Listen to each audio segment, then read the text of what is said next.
Em que momento, quando a gente fala em nutrição infantil, em que momento a família deve pensar em procurar uma nutricionista para acompanhar uma criança?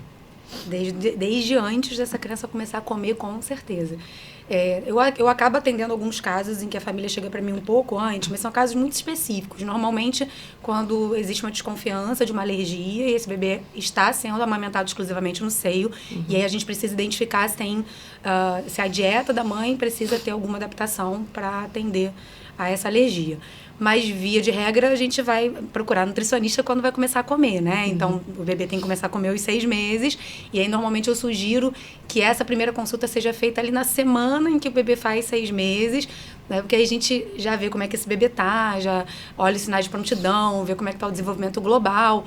Mas é muito importante que desde antes de começar, para que você se prepare para o processo, para que desde a primeira colherada tudo seja feito da melhor maneira possível, né? Porque se tudo começa com o pé direito, acho que as coisas depois vão caminhando muito melhor, muito mais fáceis. Com certeza.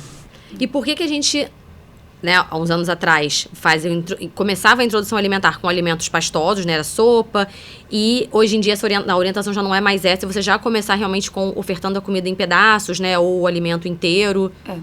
Porque, na verdade, se a gente vai começar com pedaço ou não, depende da abordagem que a gente está seguindo, tá? O alimento em pedaço, ele é oferecido ao bebê, que vai ser conduzido através da abordagem do BLW. E aí depois a gente pode, né, fazer uma outra conversa para explicar melhor o que é, porque precisa de um pouco mais de tempo. Mas o BLW, ele é centrado na autonomia do bebê. E para ter autonomia, esse bebê come sozinho. Só que o bebê tem pouca habilidade motora, né? Então, o máximo que ele consegue fazer aos 6 meses é pegar a mãozinha dele e pressionar o dedo contra a palma, fazendo a transição palmar. Ele não consegue pegar uma colher e levar até essa boca. Não tem a coordenação motora para fazer esse direcionamento da colher para a boca. Então, ele tem que conseguir pegar esse alimento, balançar sem que ele caia, né? E na colher ele até consegue pegar, mas vai cair da colher.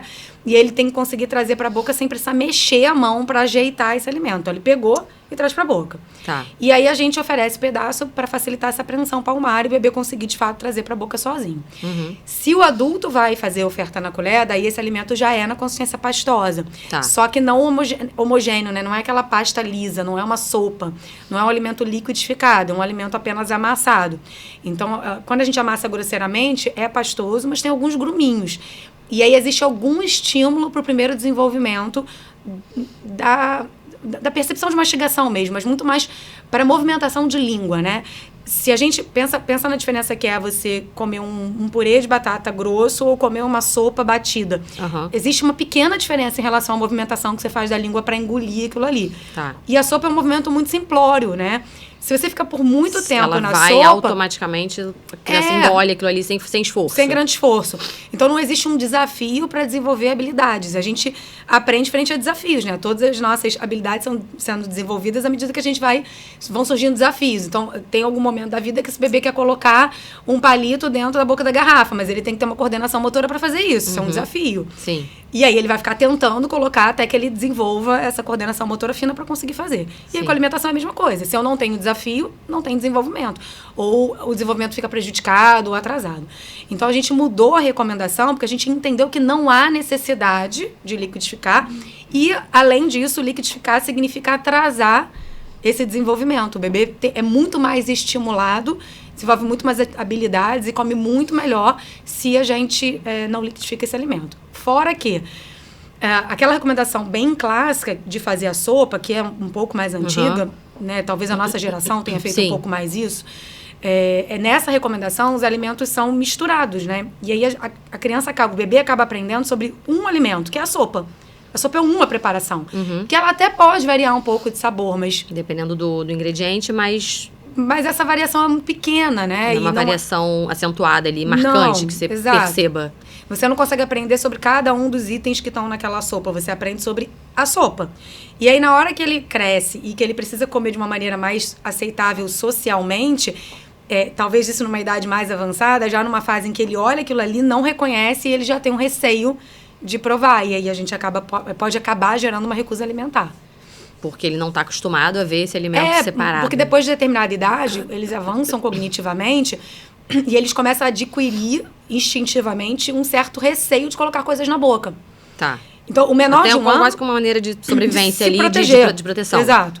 O menor de um ano não tem isso. Ele tá começando a conhecer o mundo justamente através da boca. Então, o impulso dele é colocar tudo na boca.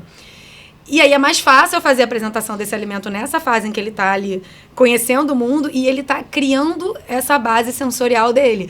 Depois que ele conheceu aquilo que eu já falando antes, né? Ele tocou, ele identificou o toque, ele fez uma associação com o que ele viu, com o que ele sentiu. Pronto, aquilo tá dentro de um banco de dados na cabecinha dele, que ele pode depois acessar e, bom, isso aqui eu já conheço. Eu já conheço essa textura, eu já vi essa cor, eu já vi esse aspecto visual, eu já senti esse sabor. Na sopa a gente perde um pouco isso. Isso fica um pouco prejudicado. Se você gostou desse corte, você pode conferir esse conteúdo na íntegra clicando no link aqui ao lado. Não deixe de dar aquela curtida, se inscreva no canal e não deixe de seguir a Wi-Fi nas redes sociais. Os links vão estar na descrição. Lembrando que esse corte é um oferecimento da Interlife. Até a próxima!